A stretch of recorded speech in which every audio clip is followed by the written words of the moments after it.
Hey guys, Jared, Transformational Coaching, Action is Transformation. In this video, we're going to get into why the most important relationship you can have is with yourself and how that's done and why we forget it. Because I know that I've forgotten it over time, and as I live more and more and evolve more and more, I recognize the importance of maintaining that and not forgetting it no matter what. So maybe you already know that having a relationship is really important for yourself.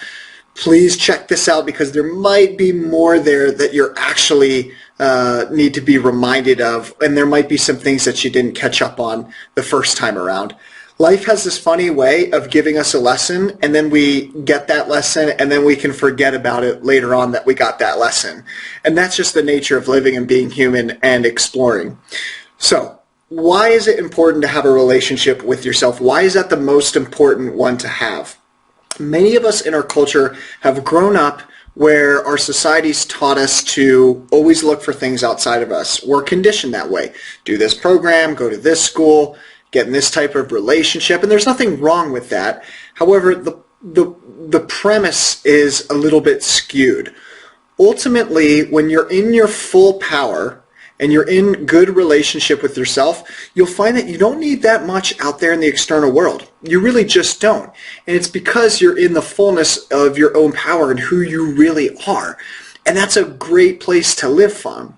What does that actually look like playing out? Because a lot of the times in the spiritual awakening or the coaching communities, I see people say, well, all you need to do is love yourself. And if you love yourself, then everything will be okay.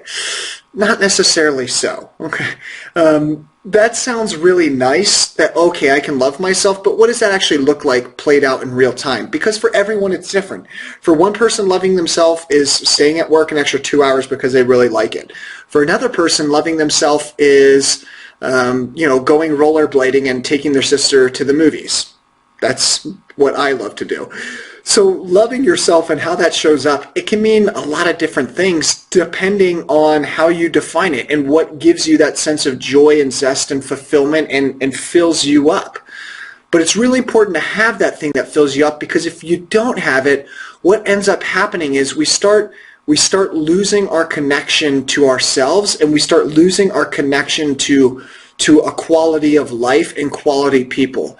I notice any time in my life where I'm overworking or I'm not keeping things in balance and I start going on the go nonstop, whenever I get into those moments, I'll notice that my quality connections lower. So if I'm not getting enough sleep that I need to, if I'm not eating as much as I need to, I'll notice that I'll start getting bad reflections from people, especially in relationship. And sometimes it can play out in my closest relationships, and that's when I know that I really, really need to make some changes and shifts. So why is it really important to have a healthy relationship with yourself? Because it's the foundation and the basis for all other relationships in your life. If all of your other relationships aren't healthy and solid and locked on, then look at first the relationship with yourself, because the relationship with yourself is a foundation for all the relationships that you allow in. Does that make sense? So it's really important to look at this in two ways. The first way is when you have a healthy relationship with yourself, meaning self-care, self-love, whatever that looks like to you. For some, it's going meditating on a mountain. Sometimes that's what I do. Other times it might be going and playing rugby. Sometimes that's what I do with my brother. And other times it might just be, going for a bike ride. Whatever self-love is to you.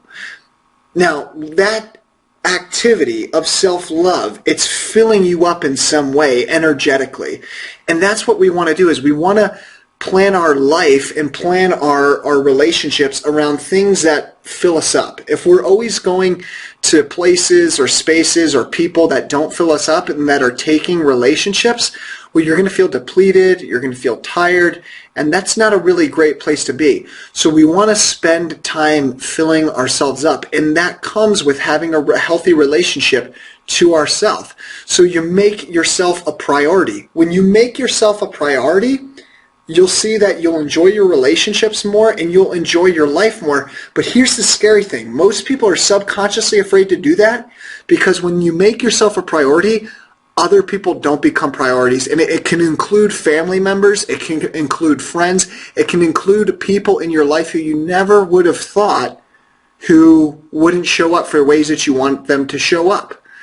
Does that make sense? So people start showing up differently when you change your relationship to your life. And most people don't want that to happen. Subconsciously, they still think that they need the love of their family. Now, it's important to have love and support from our family, and I definitely expressed myself when I didn't feel like I was getting the love and support that I needed from my family.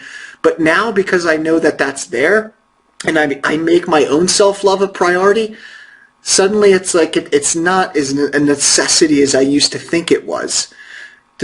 I hope that makes sense. So it's really important to see that our relationship with ourselves and filling up our own cup is most important to set the foundation to have good relationships with other people. Number 2, after we've made ourselves a priority, after we've connected with our being on a deeper level, the second thing that we want to do is be brutally honest with ourselves and other people. And the reason why we want to be brutally honest with ourselves and other people is because that's our truth. And when you speak in truth, nothing can go wrong. I shouldn't say nothing can go wrong. A lot less will go wrong. And here's why. When you speak your truth and you trust yourself to speak your truth, other people can't deceive you, they can't manipulate you, they can't get things from you that you don't want to give. Every relationship is reciprocal. It can't not be. When we speak our truth, the very nature of living in our truth is it always has our best intention. Truth has best intention. Now, it might not feel good, it might not feel happy, but the reality of it is our truth is our greatest defense against feeling depleted, attracting bad relationships in our life, or getting low on energy. The truth will save you from so much. That's why they say the truth will set you free. You can't run from the truth. So be brutally honest with yourself and others. Now, don't be, I think it's important not to be some people, they can be kind of an asshole when it comes to the truth. I'm so dedicated to the truth that, I take pride in how truthful I am. And then no one wants to hang out with them. It doesn't mean you just go around and taking pride in the fact that you're so dedicated to truth that you're turning every single human being off and not forming any relationships. That's not it. I remember I coached one individual who was really proud of how intelligent he was. And it's good to be proud of your intelligence and your bright spots. But he was so excited about himself, and he was taking pride that no one could deceive him or pull one up over him.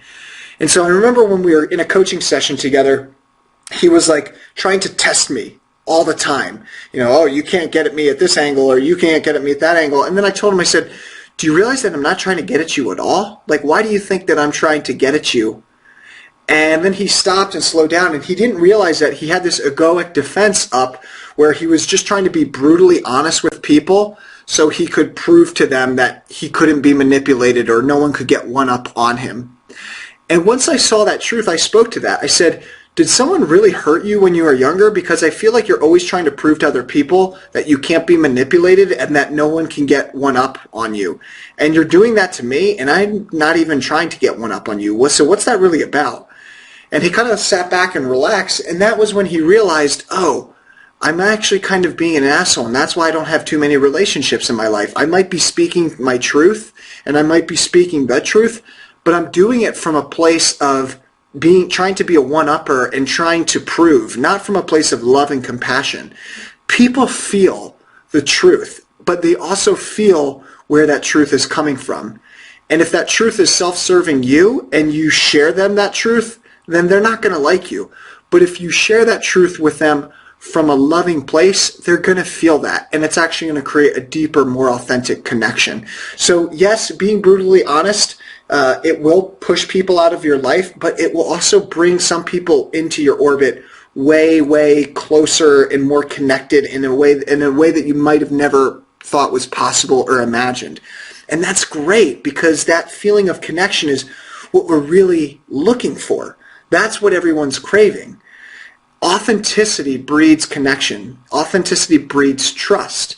And so being brutally honest with yourself and others is a great way to have a good relationship with yourself. It's a great foundation. Once you're honest with yourself, you're honest with other people, you'll see that it creates a certain bubble of energy that's authentic, that's true, and that you'll feel safe and secure in. We feel safe and secure naturally in the truth. So if we're feeling any anxiety or worry, ask yourself, where am I not being brutally honest with myself or with other people? And if I am being brutally honest, am I coming from a place of love, not from a place of I'm trying to prove this person wrong, or I'm trying to prove to other people that they can't one-up me? True love doesn't hold back truths to help other people feel better. Sometimes we're not honest in our relationships because we don't want to hurt that other person, but you are hurting that person. You're hurting their growth. You're hurting their growth when you're not being fully honest with them. So it's really important to be fully honest with people, but coming from a loving place. That's all I got for this time. Thanks for joining me, you guys. If you have any questions or comments, please feel free to reach out. I love to hear them. Also, sign up for my Sacred Relationship series. The link's right there below. I'm interviewing other coaches, relationship coaches, industry experts. I'm doing live coaching sessions on my channel. If you'd like to sign up for a live coaching session with Laura and I, definitely click the link below as well, too. I'd be honored to coach you. Other than that, that's all I have for this time. Please share with any family or friends who you think would get a lot of value from this, as I want this work to expand in the world and make lives better. I'll talk to you soon. Have a great day.